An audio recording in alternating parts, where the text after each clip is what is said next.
Here, yeah, it says we're live. Sorry. Let's see here. Let me pull up my channel while a few people are uh, are jumping in. And I want to touch on the glider conversation. I did a video, I don't know, a live feed a couple of weeks back, where I had mentioned what was going on with the glider industry. So I want to touch on that tonight. Barb, good evening. Food Mooch, welcome. Ken, how are you guys? While people are jumping in, I had technically a first happen to me in the last 10 months. Actually, I had two firsts. So this afternoon, it actually rained in Arizona.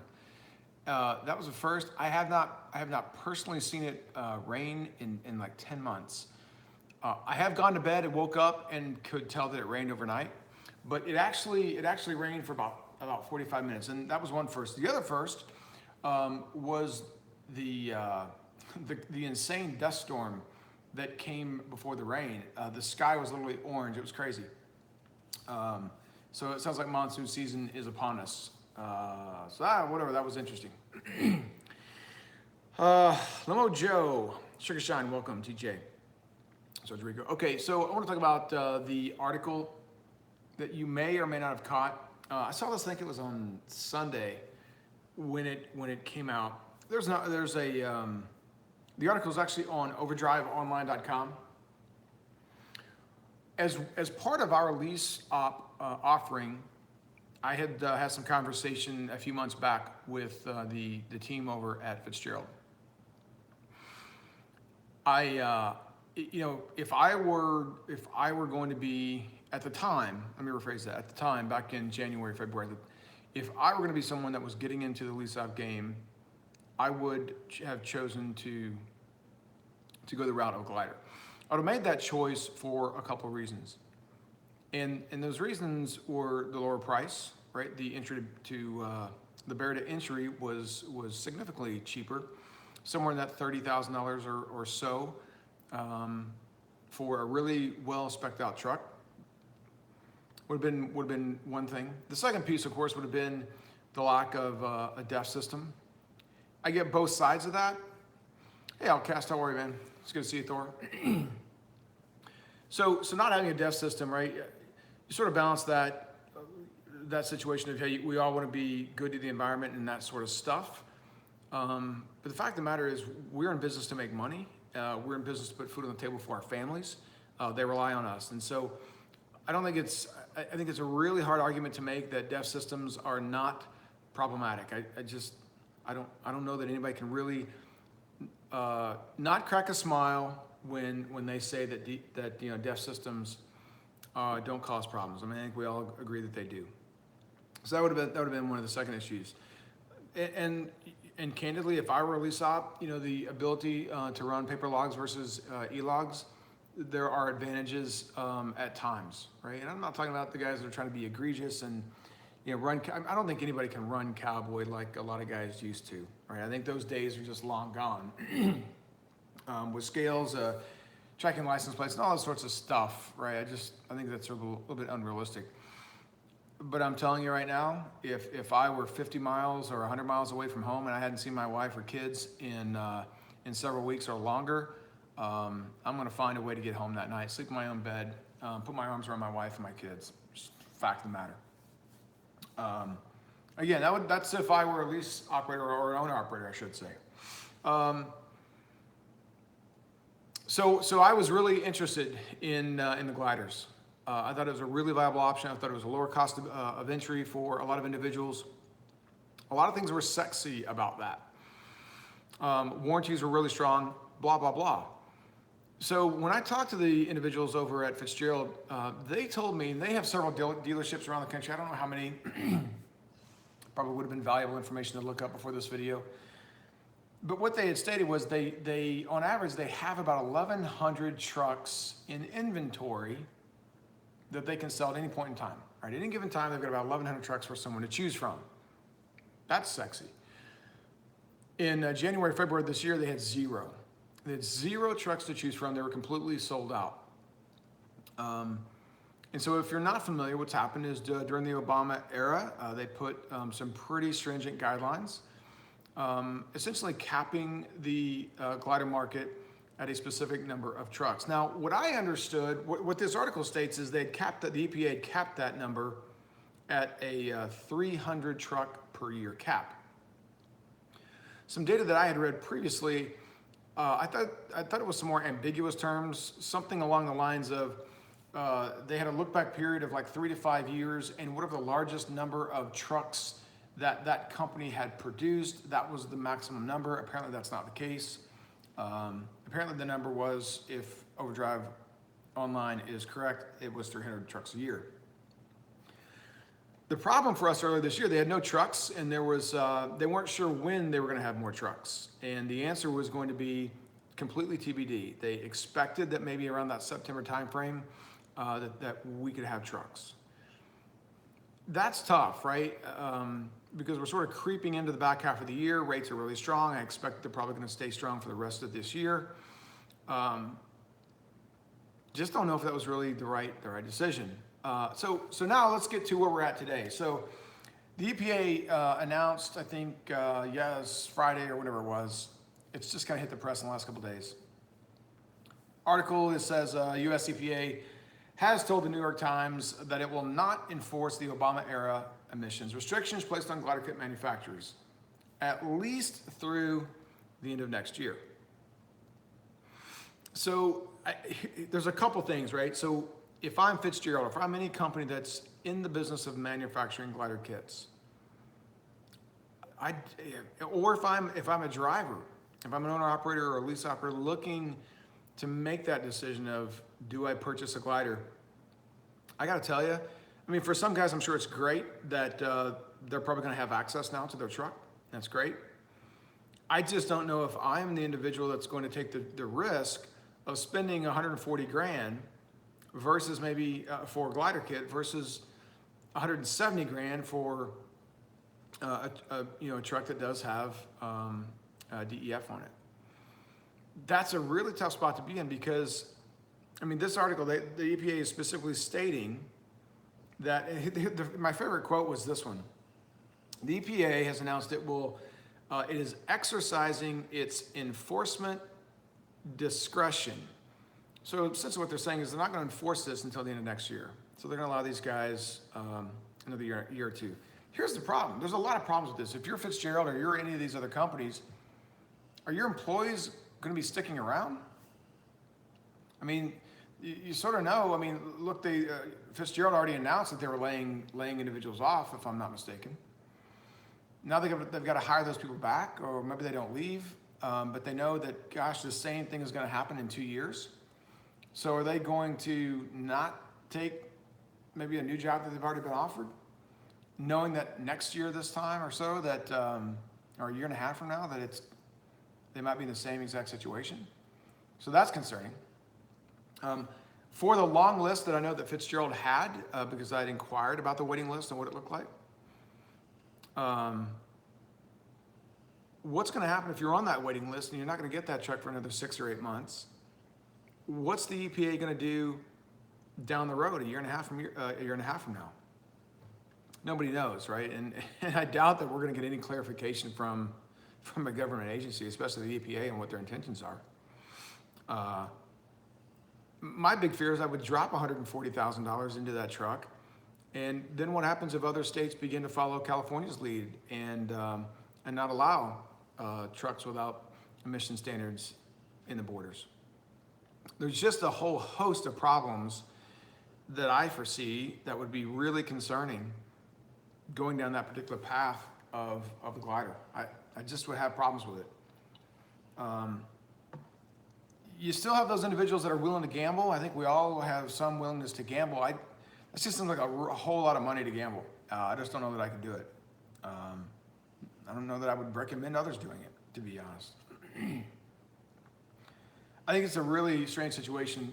Lastly, I guess what I'll say is, what's going to happen 2 years from now or 3 years from now if the EPA decides to stroke the pen and make a whole host of problems that, again, kind of fall into that category of things that we know we don't know, for those that have purchased gliders. So they're just going to grandfather them in, and again, just too many unknowns, I believe. So when we talk about business, we talk about risk. To me, that gets the risk all of a sudden for the glider kit seems to get really significant really quickly. Randall Action says, howdy ho from Evansville, Indiana. Man, I got some family that live in Evansville, Indiana, and I kid you not. Sean Lukes, what's up, Scott? Wish gliders were California legal. Apologize to everyone else for my home state ruining trucking. Damn it, Sean. Could you not talk to some people there? Come on. Tommy Reed says, now you tell me after I spent $70K on a truck, DEF systems suck.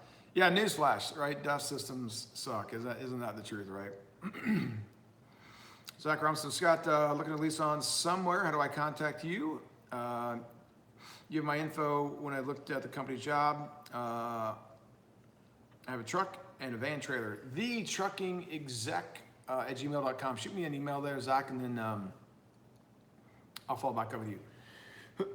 we can have some conversation. Everything about the DOT is ridiculous, says TJ. He says, let him rephrase that. A lot about the DOT is ridiculous. Yeah. James Hensley says, come on, Ike, I know you're watching. Unblock me. Let's see, Food Mooch says, welcome back to Hensley. I don't know, let me ask this. So if given the choice, I'm just curious what a lot of drivers would do. If you're an owner operator, what would you do? Even if you're a company driver, I'm just curious. Would you make that transition to the gliders, or would you not? I'm curious what that thought process looks like for you guys. From my standpoint, I just think it's way too much risk. Yeah, and Jim, that's kind of the point, right? I think it's going to be really problematic when it comes to manufacturing these. Again, some of these individuals have been laid off. Some are going to have to be hired back. Are they going to stick around? Again, just from the operation from the business operation of manufacturing, I think it's going to be challenging for them. I hope that's not the case, but I don't know how it couldn't be. Look, as an employer, the worst thing that you want to do is, unless you have a good relationship with that employee, the worst thing you want to do is say, hey, we're going to close our doors in a month or 6 months, right? We're not going to make it. And because the second, typically if you're trying to find new revenue, new customers, right, you need all hands on deck focusing on making the product better, attracting new customers, whatever it is. If individuals are looking for other jobs and they're leaving, if when you do find that customer and you make commitments, all of a sudden a lot of your knowledge base has left the company, it just puts you in a really bad situation. So many people get so upset for companies for not notifying employees when they are going to be closing the doors. Quite frankly, there are some legal obligations to that, but aside from that, they have to do everything in their power to try to make that company be successful, and so it can get ugly really quick. Thor says the only issue he has with gliders is what did I do with it? I got way too many tabs open. The article was on overdriveonline.com, and so I think what they said, Jason, is the current rule caps them at 300. Now, when I talked to Fitzgerald, what they were hoping is that they were going to be released to build more. What I didn't get in this article, Jason, was to what extent, here it is right here, to what extent they are going to allow the glider manufacturers to manufacture on top of that. So let me just glance in here towards the bottom of the article. The 300 truck cap was meant to offer fleets and owner operators an exemption.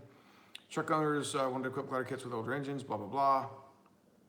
It doesn't state to what extent they're going to allow. Now, my assumption, and again, that's all it is, right? This isn't fact. This is just my opinion. My opinion is they're going to allow them to build as many trucks as they can get out the door for this year and for next year. After that, all bets are off. And let's be honest, in a year and a half, is that 300 truck cap going to continue? or is it going to cease altogether? Again, I don't know.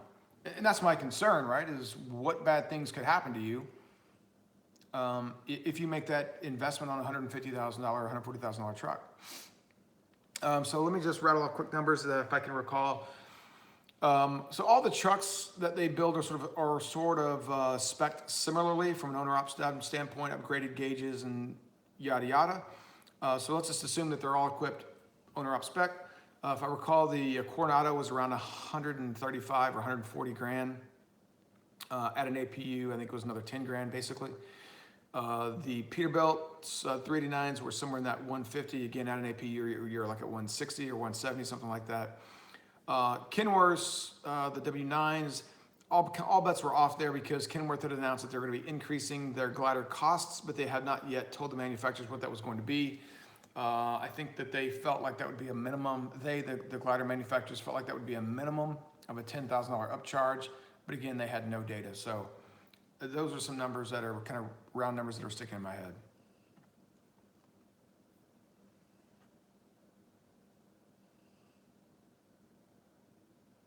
Oh, check the wires. After a while, they start having electrical problems.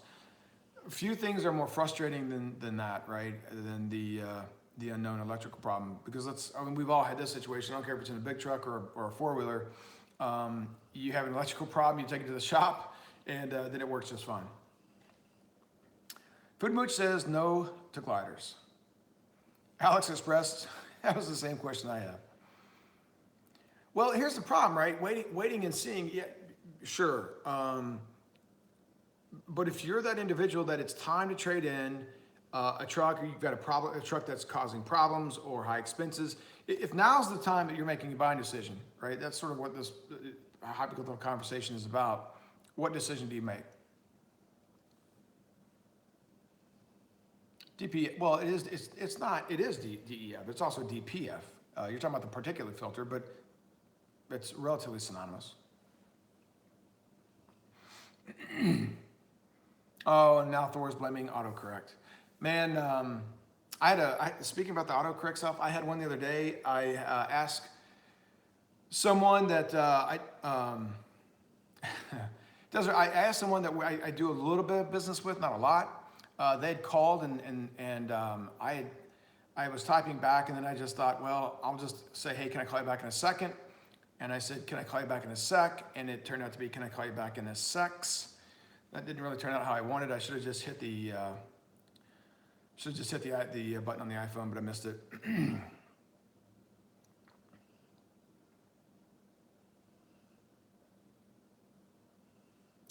Let's see. Let me get through a couple of these. Gliders. Trucker Day says he's a liberal. He's for smokeless stacks. Well, look, I mean, the gliders I see, it's not like that they're just out there rolling coal, right? I mean, I'm sure they can have them set up for that, but I don't see a lot of that. Randy Spears says, I'm in the bike glider. It's good to have a space-shaped dash. Coach says, he was wondering, he stayed with the older units and stay away from and he has stayed away from the emissions. They're saying the new truck 17 and above are very efficient now. Well, I guess, Jason, the question is, to me, that's a really relative term when you talk about efficient. I don't know. I mean, look, as I've said before, our trucks, we haul light freight for half the year, we haul heavy freight for the other half. And so we try to find that happy medium for the gear ratio. And it doesn't work great for either scenario. It's sort of the best of both worlds. But I mean, the Volvos with the I-shift transmissions, I would say for the entire year, we probably average somewhere around 6.9, 6.8. Depending on the year, we might creep into the low sevens, I guess, something like that for the whole year. But so I don't know, I think efficient's a strange thing. I mean, here's what's silly. I mean, I was running the numbers here a while back, just on the cost of DEF over the 5-year term of that loan of that truck. And I forgot what the exact number was. I want to say it was like $6 grand. To me, it's not just about the DEF or the DPF, however you want to look at it. It's about the downtime that I have to incur as that driver or as that carrier, because the truck's in the shop due to those emission issues, right? And so that's really frustrating. You have a lot more sensors. I mean, the DPF is problematic. If you don't have an APU and you're someone that's gonna be idling, now you have to, I guess you're forced, you should be forced to high idle, which means you're gonna burn more fuel, so that you can keep that DPF filter at a higher temperature so that when it does regen, it can burn off. Yeah, so I don't know, man. I guess to me, again, they're more efficient, I suppose, than the old Pete's running 4.5, 5 miles per gallon. That's for sure. Man, Thor, I'm not even gonna go down that rabbit hole. Thor's comment was he likes trucks, all trucks in general. He says they'll all make you money if you have a good business plan. Look, I will say sort of the purpose of this in my mind is, what is the right business plan if I'm gonna be an owner operator, if we're gonna have a lease op business, what is that right business plan? What's the best thing that we can put together for the drivers, for them to ensure that they're most successful? And it's a really tough, again, when you're looking at just the component of purchasing the truck. Do you go glider, do you not? I just feel like there is a lot more risk associated with purchasing a glider now. And again, that's just my opinion. I don't know if that's the case. Excuse me. Let's see, checking with authority. Good business plan is key. Well, that's for sure. That's what we were just talking about.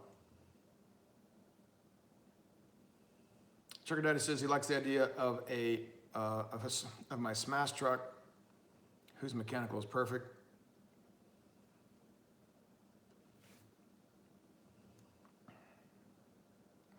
Yeah, trucking with authority. I did a live feed a couple days ago. We were sort of talking about underfunding, and I think that's one of the things that individuals that are getting into this space that are lease op or owner ops. I think that's one of the biggest challenges that they face. And ultimately it comes down to luck if you're underfunded. Luck being you've got to hope. And as I've said on many other videos, hope's a really shitty business plan. You've got to hope that truck stays out of the shop. And if you're underfunded, right, you've got to make all those payments, not just for the truck or the asset, the trailer, et cetera, that sort of stuff. You've got to make sure that you can pay for the repairs as well as take care of the bills at home. And so that sort of gets back to that. You got to have a strong business plan. There are so many assets available within the trucking industry. Guys that are willing to help. I think there are a whole lot of people that are willing to help. I think there are a much smaller number that provide really quality advice relative to the business side of that. So if you're one of those individuals, there are individuals you can talk to. There's a lot of data you can research for business plans. Sitting down with accountants and that sort of stuff. But being underfunded and making some incorrect decisions out of the gate is pretty sketchy. The video the other day the underfunded video also discussed an individual who was an owner op. I think he's been an owner op for 8 months, and he had to rebuild his truck and it was going to put him out of business. And I talked a little bit about some of the bad decisions that he had made. One of which he was an owner op in Florida. And I didn't have all the individual's details, but at a really high level, if you just look at kind of the business plan overall, clearly he was underfunded. That's a bad place to start. He incurred a rebuild. He is home every 2 to 3 weeks, and home time in Florida means that he's going to get killed going in or coming out one way or the other most of the year. So a couple things right off the bat that probably weren't the best decisions. Charlie, how are you, man? The horse says he likes new stuff. And well, I do too. And you are a snob that way because I've seen pictures of your truck and it's pretty sexy. Coach says he's at 6.1, 6.3 miles per gallon on an 07 Cat. Not great by any means, but it's okay for you guys, for him at the moment. Yeah, for sure, right? Rates kind of overcome that 6.1 or 6.3, right? For sure. Here's a random question. Anybody has, so we're kind of a full year now, right? We're at least a full year into trucking great rates. Just random question. How long do you guys think it's going to last? I mean, it's anybody's guess. SBA.gov it is a good resource, no doubt. They do have some stuff. I think OIDA has some okay stuff as well. There's some really cheap ways. Again, it goes back to a lot of the things that probably we all see in the businesses. When creating your business plan and you're thinking through rates, or whether it's things as important as are you going to haul a dry van or a reefer or flatbed? Where do you live? The commodities.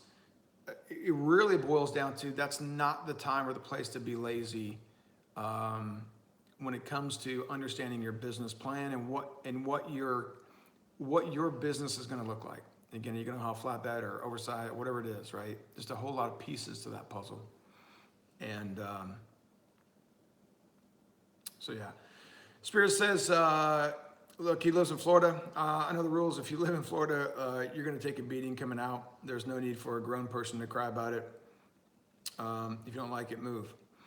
Well, I don't know that he was, look, I don't know. Look, I don't think he was crying about it, Randy, until he got into the situation where, again, he was underfunded and he had to go through a rebuild. So again, it probably would not have been an issue for him, right, had he been funded correctly. So again, I just think there are a lot of pieces to the business side of that are really critical to ensure that you have the best chance of success, right? And the best chance of success that's the problem with trucking, right? The core tool, the truck, is a mechanical device that we all know experiences breakdowns. And so we are at the mercy of that truck. And again, if we're not funded correctly, if we've missed the opportunity to make quality business decisions before we decide to start that business, then we're just stacking the odds against us. And it's too hard of a business to take those kind of risks. That's my opinion. Let's see. Snake Eyes 72 welcome says driver retention is the problem at the mega carriers. That should help keep rates up. At least until they figure out why they can't keep drivers. Florida's a consumer state, no doubt. You get good rates in, no doubt. And that's where I get this question a lot is, can I, as a single truck carrier, right? We at least an owner operator or whatever, as a single truck carrier, can I really be successful in securing direct contracts? And the answer is absolutely. I think the answer is absolutely right now for sure. I think the answer 4 years ago was absolutely. You know what? I was thinking about this earlier. I want to talk about marketing. This is kind of its own video, but I'll touch base on it here. The average company, the average tech company, whenever I ran companies and I had the entire budget, on average, you can Google this, right? It's just sort of a standard number. The average company, the average company spends about 8% of their revenue on marketing. And when you look at trucking, I would be willing to bet the average owner operator probably only spends, what is their marketing budget? All right, what does the average carrier owner operator spend in marketing? And I guess if you really want to reach and classify your monthly fee or your annual fee, if you will, to the load boards as marketing, I probably wouldn't argue with that, because in essence, if you're posting your truck, you're sort of marketing. I'll even concede that. But how many guys are truly going out to market their business to other customers? Customers being a direct customer, a customer being a broker, right? How much money are you spending on that, right? And I would argue that it's very little. Your job is to provide value of a service, right? And that service is all the things you hope that you do on time: pick on time, deliver on time, communicate well, good truck, good equipment that meets their specs, blah, blah, blah, right? But I assure you, the marketing budgets are probably easily sub 1%. I mean, if you assume that the average truck is producing 250,000 in revenue in the owner op space, on the lease op space, I mean, it's sub 1%. So to me, I think that's where a lot of carriers and a lot of owner ops fail, is in properly marketing themselves to customers. And again, customers, I mean brokers, shippers, all that sort of stuff. So just again, random thought, probably worth its own video, but again, every other company in every other industry probably averages 8% of their revenue. Whether they're $1 billion company or a $100 million company, they're still spending on average about 8%. How much are we spending respectively, right? Far less than that.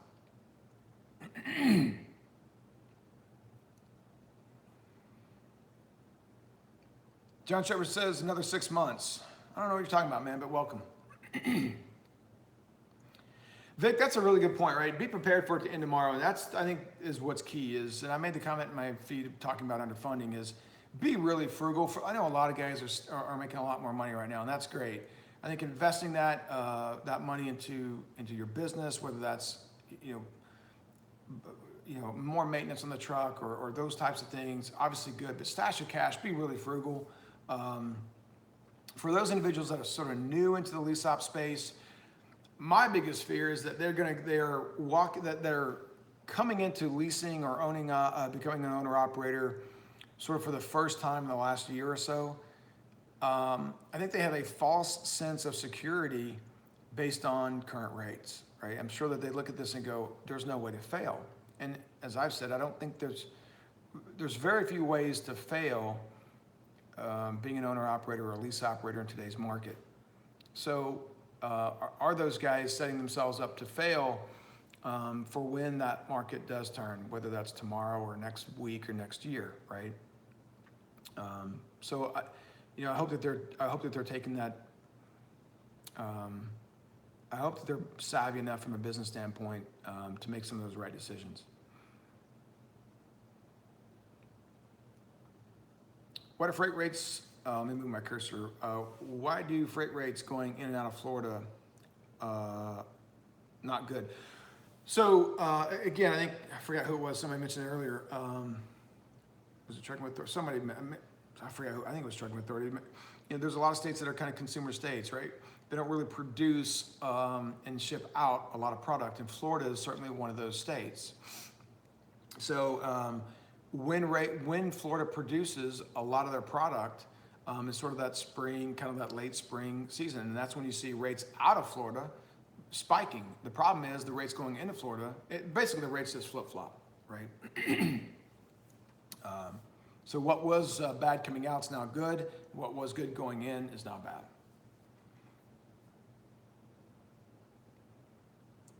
Thor's going all emotional on us. He says, just enjoy the ride. There's no point going through all this shit if you don't enjoy the ride. Isn't that the truth, man? Maybe something great will come out of it, better than you even planned for. There's a lot to be said for that, man. I did some other stuff on the side, and I was contemplating early this morning. It was like 5 o'clock this morning, kind of the difference between happiness and joy. And I'm not going to go all Thor on you guys. That's what Thor's channel is for, and he's great at it. And if you guys don't know who he is, it's the Outcast on this. I thought it was original Outcast, but anyways, it's the Outcast here. Pretty good stuff, straight up, honest, no BS. Good guy, and he gets kind of deep sometimes. It's good. It's good stuff. The driver retention problem at the mega carriers should help keep rates up. I don't know what, I guess I see where you're going, right? If you're saying that drivers, the retention, that they're leaving the industry, which means the truck capacity stays low, if that's the argument you're making, sure, right? This is a very supply and demand business.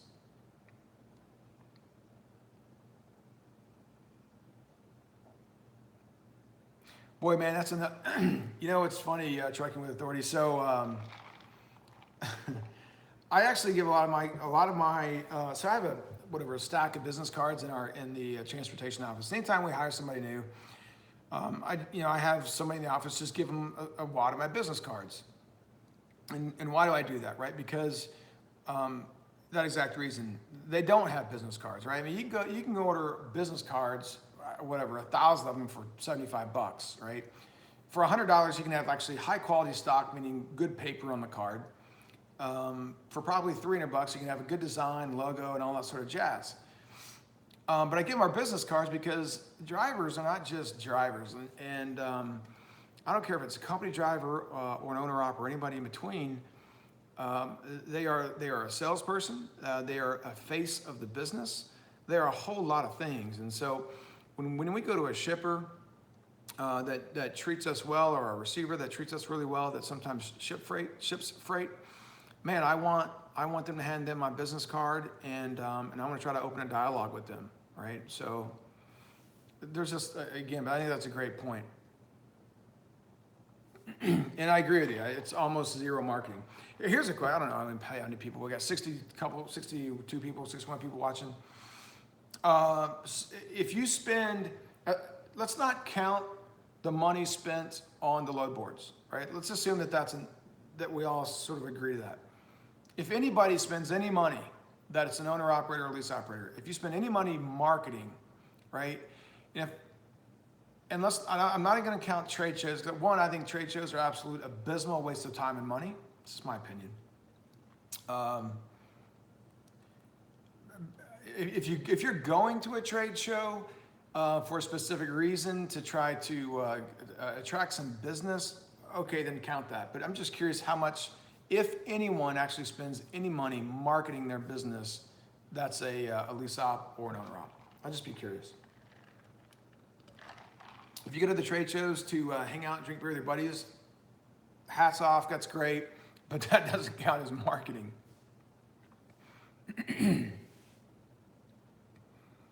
Snake Eyes, Florida on the reefer side gets good when they're exporting melons and citrus, all that kind of stuff.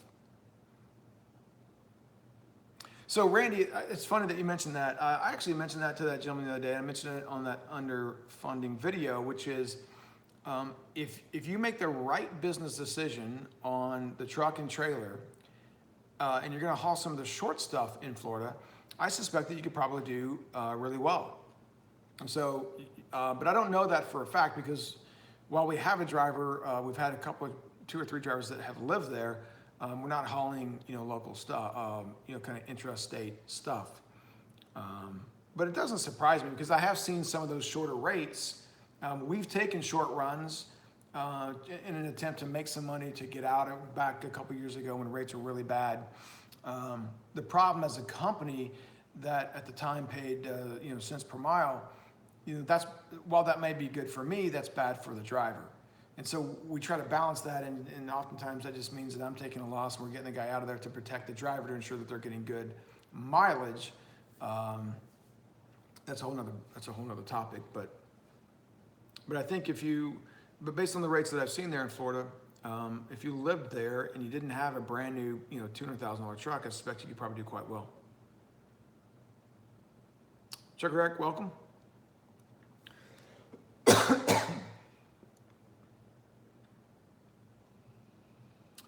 Coach says he's been able to use service as a marketing advantage. Absolutely, and you absolutely should, right? That is the single most important thing that you're offering, right? And the service doesn't just mean I've got a new van or a new reefer or a new truck or that, right? Or I'm going to communicate well. I mean, those are just sort of the tip of the iceberg kinds of things. It's all those things several layers deep that you have the opportunity to do that other drivers are just too freaking lazy to do. And I think oftentimes we get caught up, and I'll use us as a good example. We have file cabinets full of carrier packets that we've set up. I have no clue what the number of brokers that we've worked with over the last 5 years. It's probably at 1,000 or more. All right. I can't tell you how many times we actually go back and haul for the same broker or the same customer. Knowing that, right? And so it's easier for us because we have more than one truck that's running. So the propensity for that to happen for us is greater than for someone that's a single trip. But the point is, that service that you offer, again, far beyond just doing the really basic things well, that quite frankly, a lot of drivers don't even do those things well. Why not take the time to think about all the other things that you can do that's going to separate you from anybody else? And ultimately what that you hope that that means is a higher level of revenue and or profit that goes into your pocket.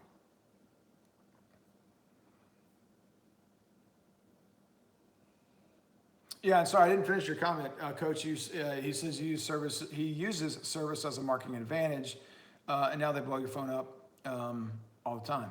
And he kind of falls in that 80-20 rule where he's getting 80% of his revenue from probably 20% of the brokers that he uses, right? So I don't know. Did I say broke, Food Mooch? I don't know. Little Viking, welcome. This is Canal Chief Marketing Officer for Bella Flor. Here's the thing, right? So Joe, I mean, we've had, I don't know, trying to think of all the people we've had that have been on YouTube. Joe and Ike and Ron Duncan, and I'm sure there's a couple others that I'm escaping my memory. I don't pay those guys. Well, let me rephrase that. They get the same recruiting bonus, if you will, as whatever, a janitor that may work at the facility, right? So I don't pay those individuals anything more. They get the same thing as anybody else, as any other driver for that matter, as well as anybody else. But again, marketing's a really important thing. I mean, that's one of the advantages for YouTube, quite frankly, for me, is it gets us out there. It's a marketing advantage. It reduces our cost that we have to spend on job boards. But I think far more important than that is it also allows drivers that are interested in joining us to see kind of what we're about and what type of individual we want and what type of individual that we don't want. Because quite frankly, it's just as frustrating to us and expensive to us as much as it is frustrating to the drivers to get somewhere and realize this is not the type of freight or the type of work that I want to haul, or it's not what I want to do. So anyways, Stu Stewart, how about spending a little marketing money on the side of a 53-foot billboard you tow around all day? I am surprised that we don't see more of that,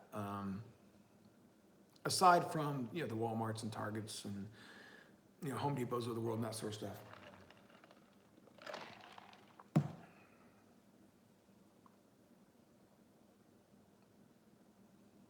Randy Spears says, "Do you see my business card?" Let me get, Randy, is your icon or whatever that's called, is that your logo? QAL, how are you? Working for a Google ad company, you'd be very much surprised how cheap to run AdWords campaign can get you on top of Google. I know, I've used job boards like Indeed and stuff in the past, not only here at Bella Flor, but other companies, and it can get really pricey. I mean, it's one of those things where you start paying for 50 cents a click.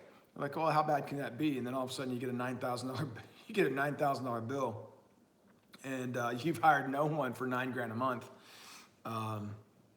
So yeah.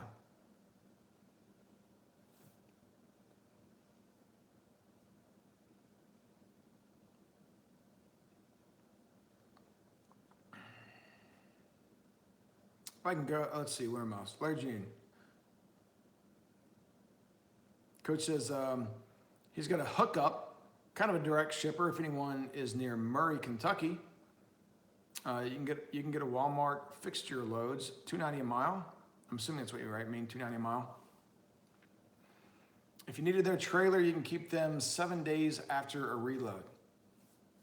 So if anybody's near Murray, Kentucky, looking for some kind of a direct shipper, contact Coach. Look, Coach is getting free marketing. He's not even paying for it. I'm sending you a bill, Jason. Let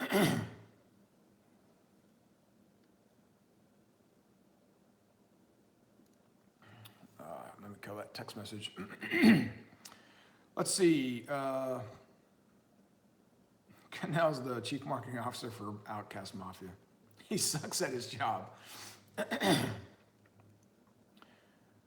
Let's see, Trucking Authority says, he did some of the rooms to go stuff back 10 years ago, never left the state, pretty good money.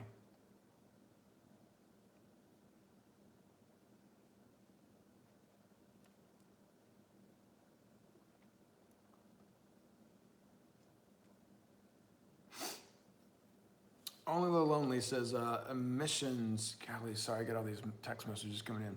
Only the Lonely says, emissions maintenance is not only cleaning the filter, EGR system needs clean, injectors, no doubt, right? No doubt. I mean, we're sort of tip the iceberg kind of stuff.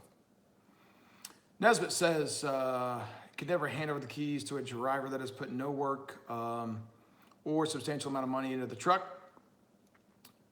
The risk for said driver to bail is high because the driver has no substantial investment. A lot of truth to that, right? I mean, look, you always want, as an owner of any business, or if you're an investor, I mean, you always want those individuals to have skin in the game. When I was at smaller companies, that's why I always wanted employees to have ownership in the company. And I mean, literally, physically, stock ownership in the company. I just feel like people are more invested for the success of that business. Trucking is its own unique thing, right? I mean, you think about it, you're handing someone essentially, at least a $250,000 asset if you're talking about truck and trailer. Then you've got insurance, all the liability. On top of that, you've got your CSA scores, you've got fuel cards, blah, blah, blah, right? And you're gonna hand that to someone that you don't know. Sketchy stuff. Coach says he uses about 3 brokers. That's good. That's good. Here, Jason, I guess the only thing I would say to that, again, I think I don't know. I'm assuming you're still one truck. I don't know if you're doing more.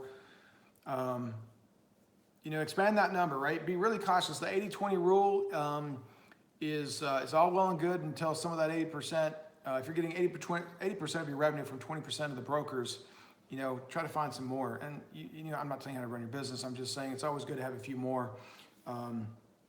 By the way, this kind of segues into probably another video I've contemplated doing, which is we are quickly approaching that time of the year, which is the A word, August, when a lot of shippers renegotiate rates with their brokerages. And so now's a really good time, better than most, man, because this is when shippers are looking for that help. They're looking to secure those loads.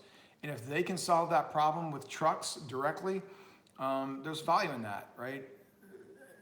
Again, the brokers offer a lot of advantages because that's their focus is to not just handle the truck, but they do a lot of things on the back end that, quite frankly, I think a lot of carriers or a lot of drivers don't want to give them credit for. But certainly there's an advantage, and now's a really good time to be reaching out, right? So be aware of that.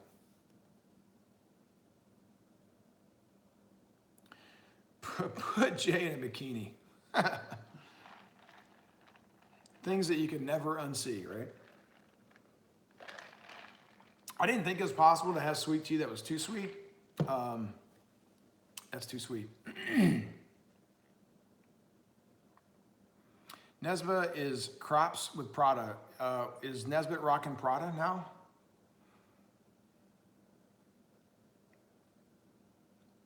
There you go.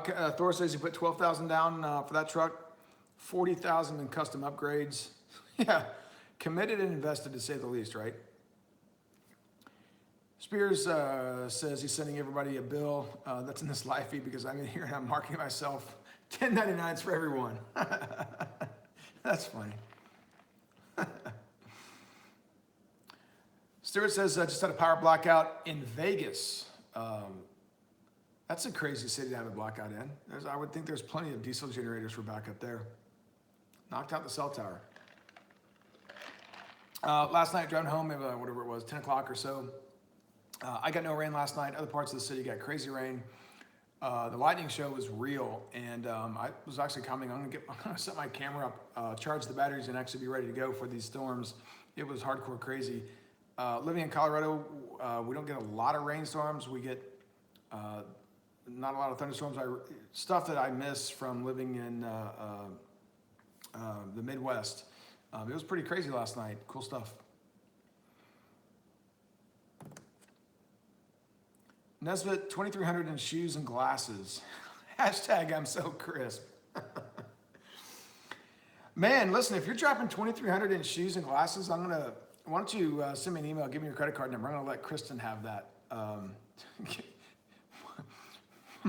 My debit card melts. I'll let her melt yours.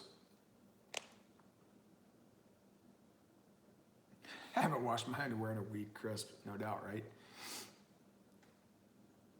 Yeah, it is, right? Inventory time. So, the 4th of July was interesting. I don't think no, I didn't. Kristen was in town. We were dealing with the Gracie stuff. I was going to do a video, right? 4th of July was really interesting for a whole lot of reasons. I don't know if you guys caught that. But Wilbur sent me a text this morning talking about, I guess, DOT is going to do some kind of blitz. 4th of July was interesting because we had end of quarter, we had a holiday, we had a whole lot of things wrapped up around that 4th of July timeframe. When you think about your business, or you think about if there are weeks that you can make a lot of extra money, it's that last week of every quarter of the year, right? That last week to 10 days. Every company is trying to get product out the door. They've got to get product out the door, and typically it has to land at the customer's doorstep before they can book that revenue. That last week or 10 days of every quarter is where you absolutely want to be running because your rates are going to be higher. So just think your way around, think like a business guy, right? Think your way around that stuff. But that was a good point, Coach. Pink Buffalo, I'm watching you on my live feed. Thought I'd say hi. I don't know. Is that the real Ike? I don't know if that's him or not. Let's see. $1.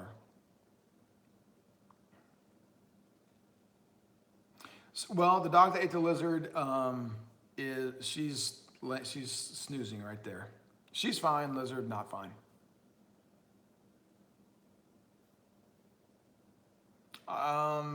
Coach is proud of what Nesbitt has done doing it at Malone. So did I guess that I would infer that Nesbitt changed jobs.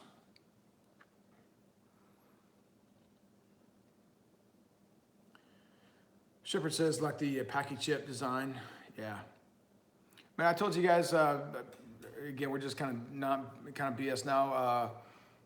Reign of Thai, REIG in Reign of Thai here, North Phoenix.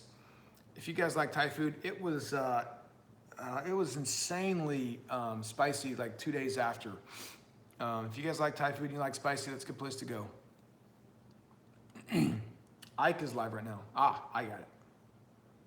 Well, if that was Ike, we'll say hi to Ike and everybody in his live feed. Nesbitt's rolling in the money.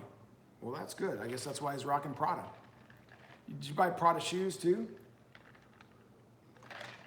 Cool, that's it. We'll kill this. What is it? It's almost an hour.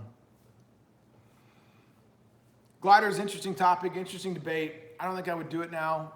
6 months ago, I was pretty interested. I don't know that I would take that chance now. That's just me personally. Devin, how are you? Nesbitt says he literally bought a money clip. 3 pairs of product glasses, 8 pairs of Air Force Ones, limited edition, Timberlands, and a whole lot of, all right. Nesbitt, I did a video. This is my last video besides it. It's called Underfunded Business. Go watch that video because I specifically stated in there, when you start rolling in the cash, be frugal. Don't buy 3 pairs of product glasses and 8 pairs of Air Force Ones. Don't do that, right? Are you a company guy there or lease-op, owner-op? What are you? Anyways, this is just, look, let's just be honest. And Nesbitt won't take this personally, although I don't know you, but I know you well enough that from your videos, I don't think you'll take this seriously or personally. When I say it's really good advice to probably always do the opposite of what Nesbitt does, right? That's probably fair advice. Would you agree with that, David? You would agree with that, right? Sugar Daddy, take care, man. Good night. Paris, Texas. Lisa, oh, good for you, man. Stu says, come to Vegas, play some poker. He wants some of your money. Ike's been live for 2.5 hours straight. Well, here's the thing. This is a good time. We can all kind of, we can kill this feed, and then everybody can go watch Ike. Especially if he's been live for 2.5 hours. All right, that's it. That's all. As always, you guys make a miles. Stay safe. Make sure your business is funded well. Think about your business plan. And think long and hard before you guys make a decision to buy a glider. All right, take care. See you guys.